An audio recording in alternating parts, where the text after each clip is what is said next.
ఈరోజు భద్రాద్రి కొత్తగూడెం జిల్లా దుమ్మగూడెం మండలం చిన్నార్లగూడెం ఆర్ఎంపి రోడ్డు నుంచి దాదాపుగా మరి డి కొత్తగూడెం వరకు గత 10 సంవత్సరాల క్రితం ఈ రోడ్డు నిర్మించారని చెప్పేసి మరి గ్రామస్తులు చెప్తా ఉన్నారు.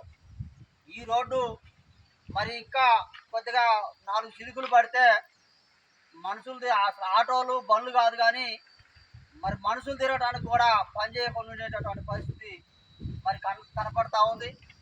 మరి ఇంతమంది మంత్రులు మరి రోడ్డు అమ్మటే చెర్ల దాకా మరి భద్రాచలం నియోజకవర్గం మొత్తం కూడా మరి పర్యటన చేస్తూ ఉన్నారు. కానీ ఇక్కడ లోకల్లో ఉన్నటువంటి మరి నాయకత్వం అన్న మరి మంత్రులకు తెలియజేశారో లేదో మరి మాకైతే తెలియదు. కానీ ఇక్కడ ఉన్నటువంటి గ్రామస్తులు అయితే ఇది శాంక్షన్ అయిందని చెప్తా ఉన్నారు తప్ప 2 సంవత్సరాల నుంచి ఈ రోడ్డుని పట్టించుకోవట్లేదు. మాకు వ్యవసాయానికి మరి మందు కట్టలు తీసుకెళ్ళడానికి కానీ కూలీలు నడవటానికి కానీ అసలు అటు నుంచి మరి భద్రాచలానికి పోవడానికి కూడా చాలామందికి మరి పెద్దార్లగూడెం నుంచి ఇదే దారి మరి చిన్నార్లగూడెం మీదుగా వెళ్తూ ఉంటారు. మరి వెళ్ళేటటువంటి వాళ్ళకు కూడా బాగా ప్రయాణికులకు కూడా ఇబ్బంది అవుతుందని చెప్పేసి మరి గ్రామస్తులు చెప్తా ఉన్నారు.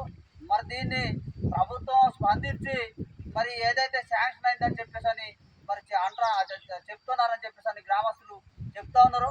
శాంక్షన్ అయితే మరి వెంటనే ఈ వర్క్ని స్టార్ట్ చేసి ఈ రోడ్డును పూర్తి చేయాలని చెప్పేసి డిమాండ్ చేస్తా ఉన్నాం.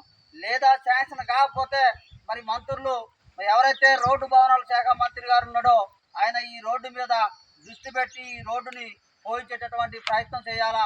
ఈ వర్షం పడితే మళ్ళీ మొత్తం గోతులు అయిపోయి మరి ప్రజలకు ఇబ్బంది పడేటటువంటి మరి పరిస్థితి వస్తుంది. కాబట్టి ఈ రోడ్డుని తొందరగా వర్షాకాలం దిక్కతోలే ఈ రోడ్డుని పూర్తి చేయాలని చెప్పేసి డిమాండ్ చేస్తా ఉన్నాం.